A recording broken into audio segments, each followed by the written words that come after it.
হাতীক যিদৰে হাতেৰে বগৰাই দিব নোৱাৰি, অসমীয়া জাতিও সেইদৰে বাৰিষাৰ ঢলৰ জাজিত উটি যাব নোৱাৰে। সংসাৰত কাম কৰিব লাগে বোকাত থকা মাছৰ নিচিনাকৈ, যেনেকৈ মাগুৰ মাছ বোকাত থাকে, কিন্তু বোকা গাত অকণো নালাগে। যিসকলে নিজৰ লক্ষ্য স্থিৰ ৰাখি কৰ্তব্যৰ পথত নীৰৱে আগবাঢ়ে, তেওঁলোকেই সমাজৰ আৰু জগতৰ ভৱিষ্যত আশাৰ থল। মোক স্বৰ্গও নালাগে, বৈকুণ্ঠও নালাগে, সুজলা সুফলা এই অসম ভূমিত মই বাৰে বাৰে জন্ম ল'ব বিচাৰোঁ। কিতাপ সংগ্ৰহেই হ'ল বৰ্তমান যুগৰ প্ৰকৃত বিশ্ববিদ্যালয়। প্ৰকৃত ছাত্ৰই কেতিয়াও খ্যাতি, ক্ষমতা অথবা আমোদ নিবিচাৰে। মানুহে উদাহৰণৰ পৰা শিকিব নোখোজে, শিকিব খোজে ভুলৰ পৰা। সেইটোৱেই হ'ল মানুহৰ প্ৰকৃত স্বভাৱ। প্ৰেম আৰু পৰিশ্ৰম এই দুটা বাহিৰে জীৱনত আন কোনো বস্তুৰ মূল্য নাই। আঁঠুকাঢ়ি থকা ভদ্ৰলোক এজনতকৈ নিজৰ ভৰিৰ ওপৰত থিয় দি থকা চহা খেতিয়ক এজন বেছি ডাঙৰ।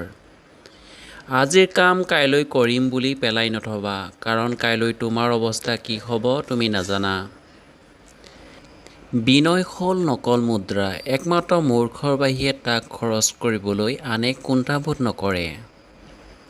কিছুমান মানুহে ঘৃণা কৰাৰ একমাত্ৰ কাৰণ এইটোৱেই যে বেছিভাগ মানুহে মোক ভাল পায়। তোমাৰ শত্ৰুক সদায় ক্ষমা কৰিবা। শত্ৰুক অশান্তি দিবলৈ তাতোতকৈ বেছি ভাল উপায় নাই। সভ্যতা জন্ম হয় শৃংখলাৰ মাজত, বিকাশ হয় স্বাধীনতাৰ মাজত, আৰু মৃত্যু হয় অৰাজকতাৰ মাজত। যি মানুহে উপকাৰ বা অনুগ্ৰহ ল'ব জানে কিন্তু প্ৰতিদান দিব নাজানে বা কৃতজ্ঞতা প্ৰকাশ নকৰে, তেওঁক নৰধম বুলি ক'ব পাৰি।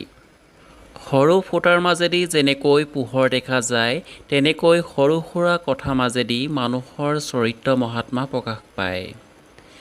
যি জাতি সাহিত্য নাই, সেই জাতি জীয়াই থাকিও মৰাৰ দৰে। যি লেখকে নিজে নেকান্দে, তেওঁ তেওঁৰ পাঠকক কন্দুৱাব নোৱাৰে। কিতাপেই হ'ল মানুহৰ সৰ্বোত্তম বন্ধু। সেই কথা আজিও সত্য, চিৰকালেই সত্য।